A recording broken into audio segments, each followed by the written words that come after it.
Welcome to Arkansas Transition Services Pop-Up PD Series. This session is the second of 3 on post-secondary goals, where we will cover writing a measurable post-secondary education training goal for the transition plan using transition assessment. We've said it before, but we'll say it again. We all need goals to make progress. Without goals, you might have difficulty knowing where you're going. Sometimes you need a map. Goals within a transition plan can be part of the map. When it comes to students transitioning from high school to life after high school, a meaningful, measurable goal can help get them to navigate toward positive outcomes. This pop-up PD is about establishing measurable post-secondary goals in the area of education and training using relevant transition assessment data. You probably know that a goal is required for the area of education and training in a student's transition plan. The education training goal must be appropriate, post-secondary, measurable, and based on transition assessments. The education training goal will also correlate with the employment goal. There are many assessment options available to identify preferences, interests, needs, and skills a student has in the area of education training. Once you find the appropriate transition assessments for your student and know their employment goal, you have better information to establish an education training goal that is meaningful to that student and their future. Let's look at examples of assessments that can be used to help plan for post-secondary education or training. Because Mrs. Caldwell had already assessed the area of employment using the RASEC and others, Elizabeth used that information to determine she wants to be a computer network engineer. Mrs. Caldwell and Elizabeth had also taken time to talk about the education and training required for becoming a computer network engineer.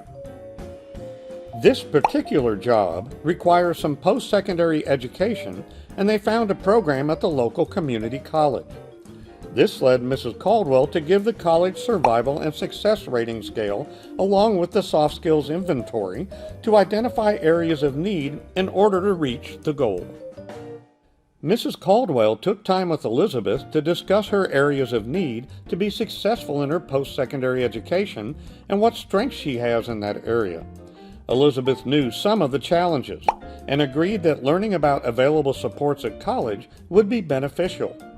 We know every student has different needs and different goals, but we also know that we must have high expectations for our students with all disabilities so that they don't limit their progress and their future. You can find out more on how to get the best information for planning on students with a variety of needs from your transition consultant. It's a good thing Mrs. Caldwell gave a variety of assessments. They definitely help determine goals. As Mrs. Caldwell completes the goal on the transition plan, she knows that the post-secondary component is already accounted for within the transition plan template because it already states after high school. Mrs. Caldwell puts in Elizabeth's name and again keeps the measurable component in place by following Will with attend the local college to obtain an associate's degree in computer network engineering. Now all components are in place for a compliant education training goal, appropriate, measurable, post-secondary, and based on transition assessments. Even though the employment and education training goals are established, things can change. Transition planning is an ongoing process, and Mrs. Caldwell still needs to establish Elizabeth's needs for independent living skills and community participation.